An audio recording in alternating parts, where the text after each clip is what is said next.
is identity protection? Actually, how we are protecting our users. So one thing is creating an identity, right? But once you have created the identity, we have to ensure that we can do the proper detection, investigation and remediation of any identity, that is user id and passwords or sign in attempts which are faulty. So we can detect that. So for that we have Azure AD Identity Protection, or you can also say Microsoft Entra Identity Protection. So this is a CM tool, is security information and event management. So what do we do here? We investigate and we find the proper correlation and find out the risk which are which can be projected towards our account. What type of risk? Anyone signing in from anonymous IP address, or someone is trying to have attacks, or someone is trying to sign in with a leaked credential.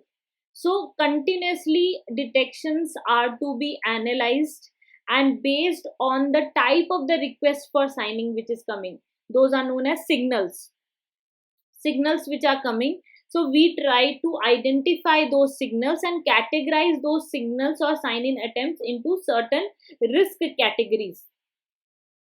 So it can be a high level risk, low level risk or medium level risk, and based on that we will try to take an action, right? So all those risk will be first set up in the Microsoft Azure AD, and the certain activities which needs to be performed when a certain type of risk is induced, that option also we can select in identity protection. So here you can see policy name is given. For example, policy is Microsoft Factor Authentication Registration Policy, which is applicable for all the users, and every user must sign in using MFA registration. Okay. Similarly, user risk or sign in risk, these are the two categories of the condition which are part of identity protection. Sign in risk means when someone is signing in, at that time only we detect, okay, this is a risky sign in, so we block the sign in or allow the sign in only after completing MFA. What is user risk? User risk means once you have signed in, then there are some activities which you find some uncertain activities in the account, then we detect that this is not a normal behavior of the original owner. So we try to impose that particular activity or action into a risk category and analyze what can be done. Either password reset can be done or so on. Sometimes you must have seen Facebook sending you notifications that you have just like this, is it you, confirm or not, right? Have you seen that?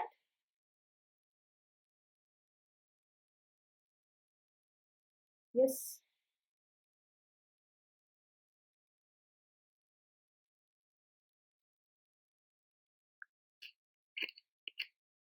So in those category only, either it can be user risk or sign in risk which is induced. So we have certain types of risk events which are mentioned here.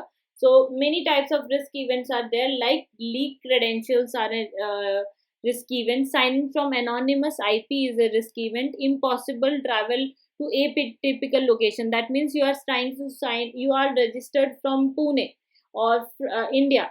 So, and you are trying to sign in after 15 minutes from Paris, which is impossible travel time. So that type of risk will be detected. Sign in from unfamiliar location. Someone is already tagged to maybe New York location and he is trying to sign in from India location. So that's a sign in from some unfamiliar location. Sign in from infected device. Maybe that device is corrupted. Sign in from IP address with suspicious activity, maybe malicious IP address. So all of these activities which are there are risk events, we can say. These risk events can be classified into maybe high risk, medium risk, and then certain actions can be taken depending on the type of the risk which are there. So what is a risk? Risk means, risk detection is suspicious actions that are related to the user account in the directory. It can be both at the user level and sign in level. So when you detect those risks, it can be a real time detection, that is sign in risk, offline detection, that is user risk. These are two different categories of the risk.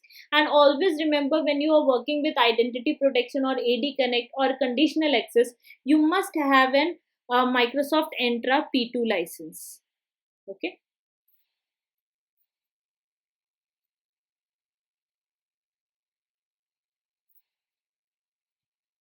Any questions till here?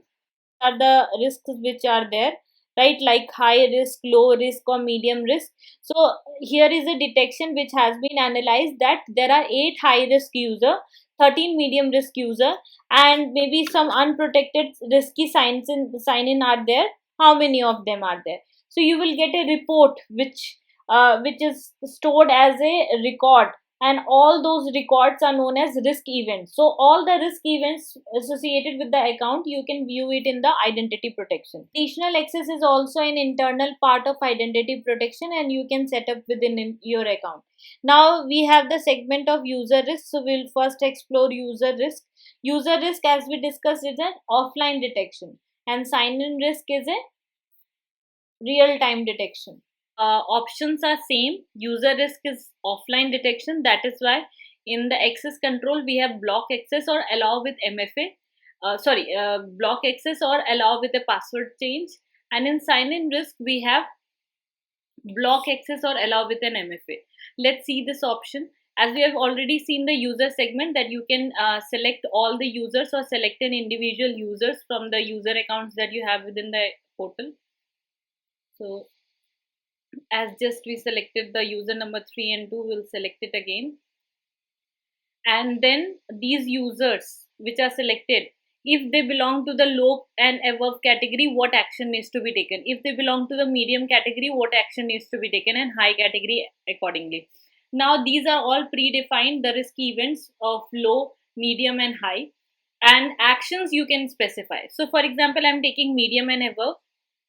Always remember, you must have a P2 license for this, for doing any controls over the identity protection. Now in the access part, we will either block the access for the users which belong to medium risk, or allow access but with a password change. So let's do this, allow with a password change. And in the policy enforcement, now this is not enforced for all the accounts, but if you click on enabled, it will be enforced on all the accounts, and we will click on save. Now for 2 of the users that are there, if they fall in the medium risk category, anytime under the offline detection of user risk, they have to change their password and proceed ahead. Similarly, we can check for the sign in risk as well. We can again set the filter for all the users or individual users, and then the sign in risk level. And also we can check whether we have to block the access or allow access but with MFA. So this option can be selected in the sign in risk capability and save it. Also we can leave it as it is. Also we have the multi-factor authentication registration policy, so that for MFA all the users are registered. If you don't want all the users to register, you can exclude certain users, or you can individually select the number of users you want to enforce the registration of MFA on. So we have a lot of users, that is reflected here. Now once the report is generated, we can again check in the Microsoft Entra Identity Protection which are the risky users in our account, which are the risky sign-ins, which are the risk detection and risky workloads. Let's click on risky users. Now no risky users are found. The moment certain activities, the malicious activity which fall on the risk events are detected, the users will be listed here. Once the users are listed here, you have the option to confirm the user is safe or dismiss the user risk. This you can do manually for each of the user. You have risky workload identities. So if you have any service principals which are risky, or any sign-in which are detected as risky, someone is trying to sign in from malicious IP address, that is detected, you can view it, and all these reports you have the option to download. We have the risk detection. So under risk detection, no risk events are found as of yet. The moment risk event either of low, high, whatever is there, will be detected, it will be reflected. Analysis, we have high risk users, medium risk users, and unprotected sign in. So what is user risk policy? These are applied to the user sign in. We can provide the condition or the risk level and the action to be taken depending on the type of the risk event that the users are. Certain actions will be implied. So use a low threshold for greater security and use high threshold during the policy rollout.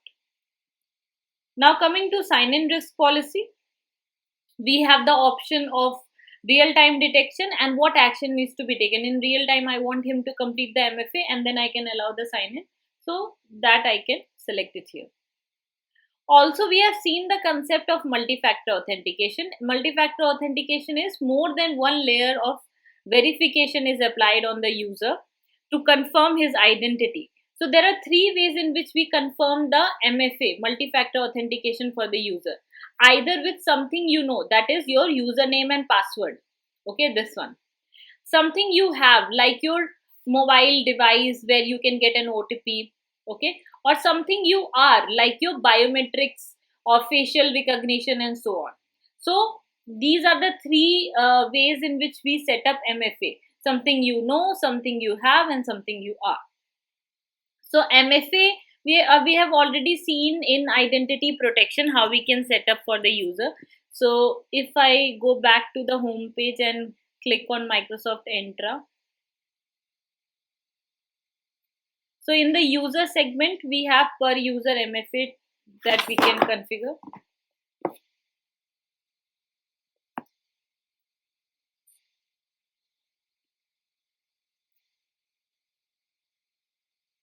So previously we have already discussed this. I'm just revisiting that option here. So we have all the users listed here and we have per user MFA. So if you click, a new dashboard will be opened and there you can set up the multi-factor authentication for the users. You have to sign in again, and in which state you want to set up the multi-factor authentication. For example, I want to set up for any user 2, I want to enable it. So we can enable it from here. Now coming back to the concepts.